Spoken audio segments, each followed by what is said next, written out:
Hey there everyone and welcome back to my YouTube channel. So guys, today in this video I will tell you how to fix Wi-Fi not working on iPhone in iOS 17. Sometimes you might have a tough time getting Wi-Fi to work correctly on your iPhone. Despite being connected, websites or apps might not load. At times it even becomes impossible for your device to join a Wi-Fi network. But thankfully we have come up with some possible solution to fix the Wi-Fi not working issue on iPhone. So guys, our step number one is check the router. The first step is to ensure that you are within the wireless router range and things are correct on this end. Then you have to do is simply turn off Wi-Fi and reconnect. Simply scroll down from the top right corner of your screen and then simply disable the Wi-Fi. Wait for a few seconds and enable it back.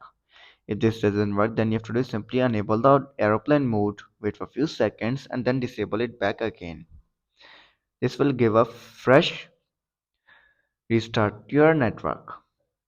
After this, then you have to do is restart your iPhone. This is an effective fix for solving several iPhone network problems. When you restart the device, the RAM is cleared, broken tasks are reset, misbehaving apps get fresh start, and more. So you have to simply open the settings and then tap on General, scroll down and then tap on Shutdown.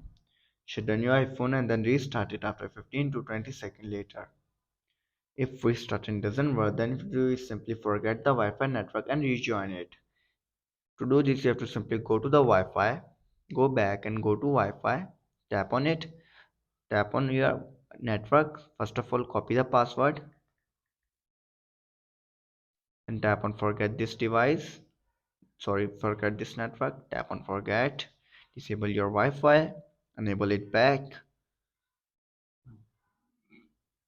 Simply go to your network, paste your password, tap on join and done. So guys, if this still doesn't work and you're still facing the issue, then our last step is to reset network settings. This will delete all network related settings on your iPhone like saved Wi-Fi, Bluetooth devices, VPN configurations and restore them to default. However, personal data like photos, videos, contacts, app won't be effective. So you have to go back and then go to the general, scroll down and then tap on transfer reset iPhone, tap on reset network settings, enter your passcode and fix your issue. So guys, if this video helps you, then make sure to like and subscribe my YouTube channel for upcoming videos and thanks for watching.